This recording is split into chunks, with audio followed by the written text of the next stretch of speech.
Hello නංගිලා මල්ලිලා කොහොමද ඉතින් ඔයාලට ඔන්න අද ඔයාලට තවත් අලුත් වීඩියෝ එකක් අරගෙන ආවා.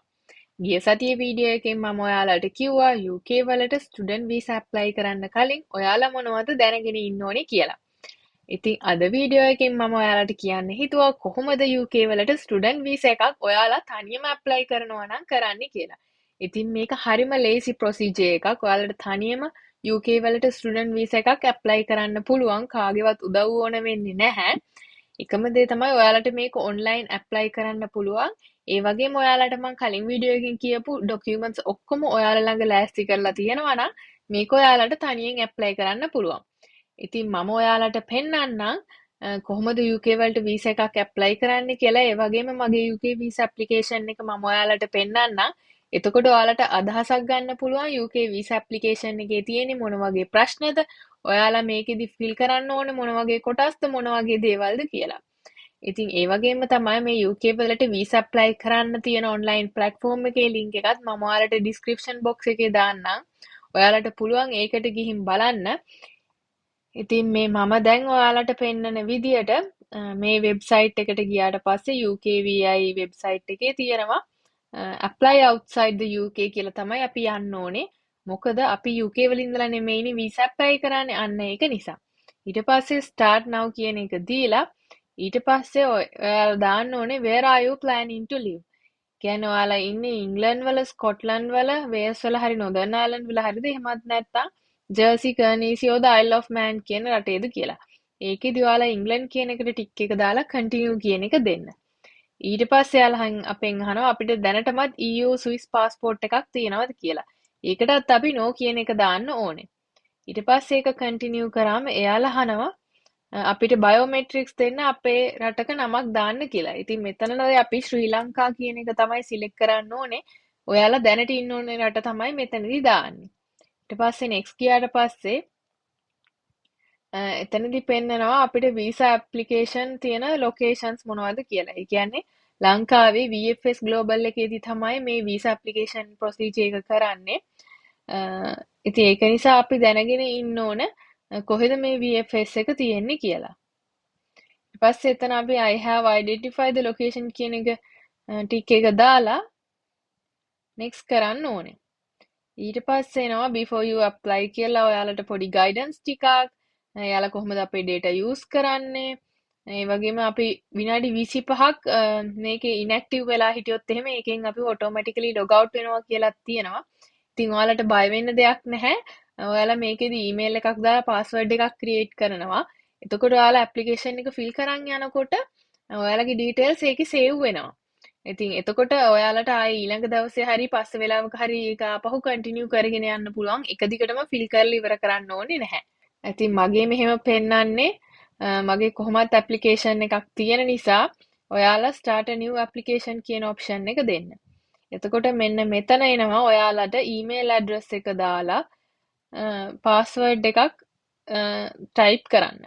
ඉතින් මේ ටික ඔයාලා හොඳට මතක තියාගන්න ඕනේ. ඒ වගේම මේ email address එකට ඔයාලා access තියෙන්න ඕනේ. එයාලා හැමතිස්සෙම අපිත් එක්ක communicate කරන්නේ මෙන්න මේ email address එකට තමයි. ඉතින් ඒ වගේම තමයි password එකත් ඔයාලට මතක තියෙන්න ඕනේ. මොකද ඔයාලට log වෙන්න පුළුවන් වෙන්නේ මේ password එකෙන් විතරයි. ඊපස්සේ මෙන්න මේ වගේ කොටස් 6කට එයාලා application process එක කඩලා තියෙනවා. මුලින්ම start එක, එතනදී තමයි ඔයාලා email එක දාලා ඔයාලගේ password එක create කරන්නේ.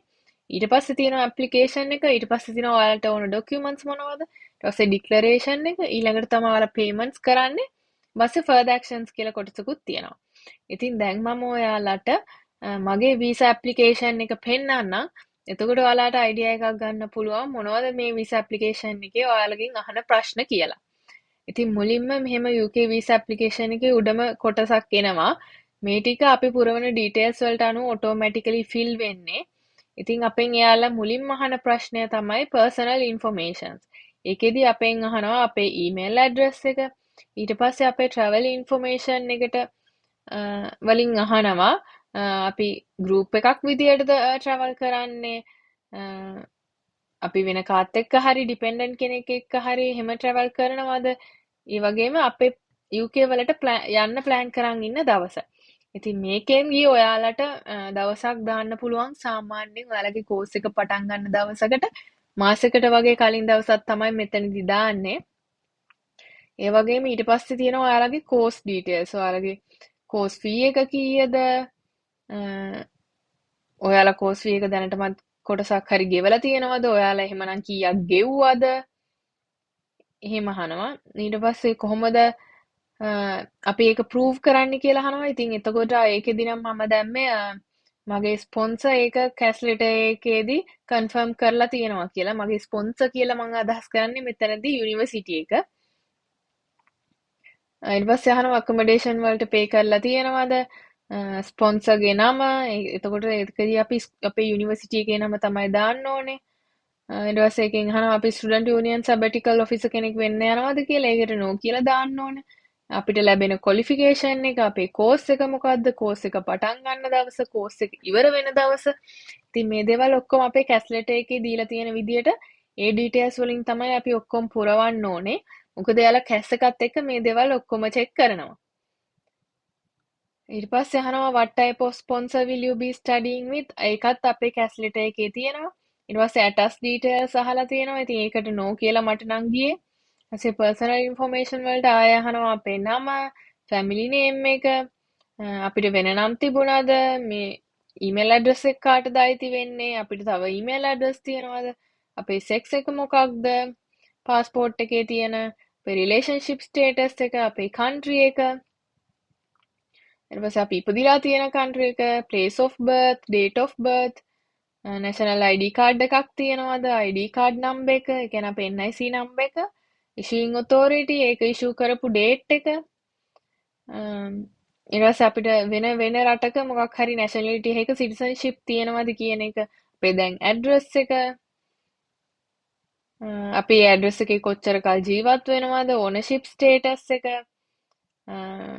අපි ඉන්නේ දෙමව්පියන් එක්කද කොහොමද තනියමද, ටෙලිෆෝන් නම්බර්ස්, ඒ වගේම අපි මේ ටෙලිෆෝන් නම්බර් එක යූස් කරන්නේ කොහෙදද කියන එක. ඒ කියන්නේ අපි UK වලදී පිට තමයි මේ ටෙලිෆෝන් නම්බර් එක යූස් කරන්නේ කියලා. මොකද දැනට අපි මේ UK නම්බර් එක ලංකාවේදී යූස් කරන නිසා. ඊට පස්සේ මේ නම්බර් එක අපේ මොබයිල් නම්බර් එකද, අන්න ඒ වගේ ඩීටේල්ස් ටිකක් අහනවා. ඊට පස්සේ අහනවා අපි ෆෝන් එකෙන් කන්ටැක්ට් කරන්න පුළුවන්ද කියලා මේ නම්බර් එකෙන්. ඊට පස්සේ අපේ පාස්පෝර්ට් ඩීටේල්ස් අහනවා. පාස්පෝර්ට් නම්බර් එක, ඉෂුවිං ඔතොරිටි, ඉෂු ඩේට් එක, එක්ස්පයරි ඩේට් එක, අපේ ඩිපෙන්ඩන්ට් ගේ ඩීටේල්ස් දාන්න තියෙනවා. මම නම් ඒකට නෝ කියලා දැම්මේ. ඊට අපේ පේරන්ට් ඩීටේල්ස් දාන්න තියෙනවා. අම්මගේ සහ තාත්තගේ නමයි, බර්ත්ඩේ එකයි, කන්ට්‍රි එකයි දාන්න තියෙනවා. ඊට එම්ප්ලොයිමන්ට් ඩීටේල්ස් දාන්න තියෙනවා. එයාලා අහලා තියෙනවා පොඩි ලිස්ට් එකක් ඒකේ වැඩ කරලා තියෙනවද කියලා. ඉතින් මම ඒකට නෝ කියලා දැම්මේ. ඒ එකකවත් මම වැඩ කරලා තිබුණේ නැති නිසා. අපේ කවුරු හරි ෆැමිලි එකේ UK වල ඉන්නවද? UK වල ඔයා නවතින තැන දන්නවද? accommodation details, ඔයා කොහෙද ඉන්න ප්ලෑන් කරන්නේ? ඊට පස්සේ ඒකට මම නම් දැම්මේ මම accommodations ටිකක් බලුවා, private ඒවා වගේම university visa. මම දැම්මා මම යුනිවර්සිටි ස්ටුඩන්ට් accommodation වල ඉන්නවා කියලා. travel history එක දාන්න ඕනේ. මේකෙදි අහනවා අපිට UK visa එකක් අන්තිම අවුරුදු 10 ඇතුළත හම්බ වෙලා තියෙනවද? අපි අන්තිම අවුරුදු 10 ඇතුළත UK ඇවිල්ලා තියෙනවද? අපි අන්තිම අවුරුදු 10 ඇතුළත UK වල නීති විරෝධීව ඉඳලා තියෙනවද? අන්න ඒ වගේ ප්‍රශ්න ටිකක් අහනවා. ඊට පස්සේ අහලා තියෙනවා UK හරි වෙනත් රටකට හරි ඔයාලට වීසා එකක් රිෆියුස් වෙලා තියෙනවද කියලා. ඉතින් එතනදී ඔයාලා ඇත්තටම ඔයාලගේ ඇත්ත විස්තර දාන්න ඕනේ. ඔයාලගේ මොනවා හරි ඔයාලගේ වීසා රිෆියුසල්ස් තියෙනවා නම් අනිවාර්යයෙන්ම මෙතෙන්දී කියන්න ඕනේ. ඉතින් ඔයාලා මොනවා හරි බොරුවට නැහැ කියලා තිබුණොත් එහෙම ඔයාලගේ වීසා එක රිජෙක්ට් වෙන්නේ ඒකත් හේතුවක් වෙන්න පුළුවන්.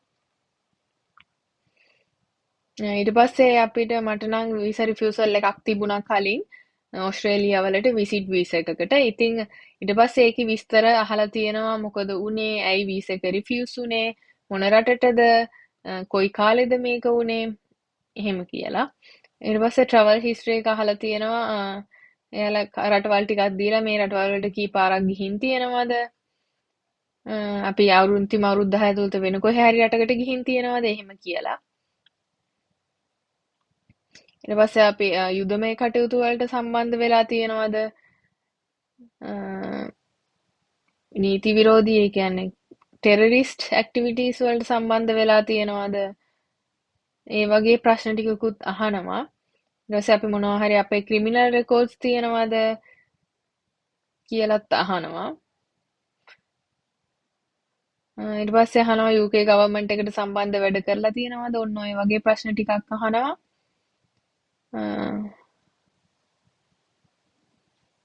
ඇස්සේ අපිට එක්ස්ට්‍රා ඉන්ෆෝමේෂන් මොනවා හරි ටයිප් කරන්න තියෙනවා නම් ඒවත් මෙතන දාන්න පුළුවන්. මම නම් එහෙම මුකුත් දැම්මේ නැහැ. ඊට පස්සේ ස්පොන්සර්ගේ ඩීටේල්ස් දාන්න තියෙනවා. ස්පොන්සර්ගේ ලයිසන් නම්බර් එක, ස්පොන්සර්ගේ ඇඩ්‍රස් එක. ඉතින් මේ දේවල් ඔක්කොම කැස් ලෙටර් එකේ තියෙනවා. ඔයාලා මේක පුරවන්න ඕනේ අනිවාර්යයෙන්ම කැස් ලෙටර් එකේ තියෙන විදියට. ඊට පස්සේ අපි කෝස් එකට UCAS වලින්ද ඇප්ලයි කරේ. ඒ අපි දීලා තියෙන ඇඩ්‍රස් එකේද අපේ ලෙක්චර්ස් තියෙන්නේ, කැස් එකක් අපිට තියෙනවද, කැස් නම්බර් එක, රිෆරන්ස් නම්බර් එක, අපේම නමට තියෙන බැංක් account එකකද අපේ show money තියෙන්නේ. ඒ වගේ දේවල් අහලා තියෙනවා. ඊට පස්සේ English language requirement එක අහලා තියෙනවා. ඊට කැස් එකේ එක මෙන්ෂන් කරලා තියෙනවද කොහොමද? ඒ වගේම ස්කෝලර්ෂිප්ස් ගැන අහලා තියෙනවා. ස්ටුඩන්ට් ලෝන් තියෙනවද කියලා අහලා තියෙනවා. ඊට පස්සේ තමයි අපේ show money ගැන විස්තර අපිට පුරවන්න තියෙන්නේ. මෙතනදී අහනවා අපේ සල්ලි තියෙන බැංක් එක මොකක්ද? type of evidence. ඉතින් එතකොට මෙතනදී ඔයාලගේ බැංකු කිහිපයක මුදල් තියෙනවා නම් ඒ හැම එකම වෙන වෙනම ඔයාලා මේකෙදි සඳහන් කරන්නත් ඕනේ. මගෙත් බැංකු දෙකක සල්ලි තිබුණා. ඉතින් ඒක නිසා මමත් බැංකු දෙකේම වෙන වෙනම විස්තර ෆිල් කරා මෙතනදී. ඊට පස්සේ යාලා කියලා තියෙනවා අපිට ඕන ඩොකියුමන්ට්ස් මොනවද කියලා. පාස්පෝර්ට් එකයි අද ඩොකියුමන්ට්ස් වලට තියෙනවා බැංක් එකකින් තියෙන ලෙටර් එක. මොකද මට බැංක් දෙකක් තිබුණ නිසා ඒ බැංක් දෙකේම ලෙටර් එක. ඊට පස්සේ ඔයාලගේ පේමන්ට් කියන සෙක්ෂන් එකේ ඔයාලා පේමන්ට් කරපු විස්තර. ඊට පස්සේ තියෙනවා ඔයාලා BRP කලෙක්ට් කරගන්න ලොකේෂන් එක. ඉතින් මම නම් මේකට දැම්මේ යුනිවර්සිටි එකේ ලොකේෂන් එක. මොකද මට කැක්ස් එකේ කියලා තිබුණා ඒ ලොකේෂන් එක දාන්න කියලා. හැබැයි ඔයාලට ඕන නම් පෝස්ට් ඔෆිස් එකක ලොකේෂන් එක දාන්නත් පුළුවන්. ඊට පස්සේ අපි ඔයා ස්ටෑන්ඩඩ් සර්විස් එකකට දාන්නේ, ප්‍රයොරිටි සර්විස් එකකට දාන්නේ කියලා දාලා තියෙනවා. IHS නම්බර් එක අපි කීයක් පේ කරාද? ඒ වගේම ඊට පස්සේ අපිට කන්සෙන්ට් එකක් සයින් කරන්නත් තියෙනවා. අපි ඒ කන්ඩිෂන්ස් ඇක්සෙප්ට් කරනවා, වීසා එක ඉවරුනාම අපි යනවා එහෙම එහෙම කියලා. ඉතින් ඒ ටික තමයි අපේ වීසා ඇප්ලිකේෂන් එකේ ප්‍රධාන වශයෙන්ම තියෙන්නේ. ඉතින් ගොඩක් අමාරු නැහැ. ඔයාලට මේක දැක්කමත් දැනටම තේරෙනවා ඇති මේ වීසා ඇප්ලිකේෂන් එක ෆිල් කරන එක හරිම ලේසි. හැබැයි ඔයාලා හරියටම ඇත්ත තොරතුරු දාන්න ඕනේ 100%ක්ම. කොයි වෙලාවකවත් මොකකටවත් බොරු විස්තර දාන්න එපා. ඉතින් ඒක ඔයාලගේ වීසා එක රිෆියුස් වෙන්න හේතුවක් වෙන්න පුළුවන්. ඒ වගේම ඔයාලා එකපාරින්ම මේ ඇප්ලිකේෂන් එක පුරවලා ඉවර කරන්න ඕනෙත් නැහැ. ඔයාලට කිහිප සැරයකට ඇප්ලිකේෂන් එක පුරවන්න පුළුවන්. ඉතින් ඔයාලා ඔයාලගේ ඊමේල් ඇඩ්‍රස් එකයි පාස්වර්ඩ් එකයි මතක තියාගෙන ඉන්න ඕනේ. ඔයාලට ආයේ සිස්ටම් එකට ලොග් වෙන්න ඕනේ නම්. ඉතින් මේ විදිහට තමයි UK වලට ස්ටුඩන්ට් වීසා එකක් ඔයාලා ඇප්ලයි කරන්නේ ඔන්ලයින් වලින්. ඉතින් මේ විදිහට ඔයාලා පේමන්ට්ස් ඔක්කොම කරලා UK visa student visa application එක සබ්මිට් කරාට පස්සේ තමයි ඔයාලට ඊමේල් එකක් එන්නේ බයෝමෙට්‍රික්ස් වලට එන්න කියලා. එතනදී අපිට දිනයක් සිලෙක්ට් කරගන්න පුළුවන්. ඉතින් මම ඊළඟ වීඩියෝ එකකින් ඔයාලට කියන්නම් කොහොමද ලංකාවේදී UK වීසා වලට බයෝමෙට්‍රික්ස් වෙන්නේ කියලා. ඉතින් ඒක මම ඊළඟ වීඩියෝ එකෙන් අරගෙන එන්නම්. අද වීඩියෝ එකෙන් මම ඔයාලට කිව්වේ කොහොමද UK වලට ස්ටුඩන්ට් වීසා එකක් තනියම ඇප්ලයි කරන්න කියලා.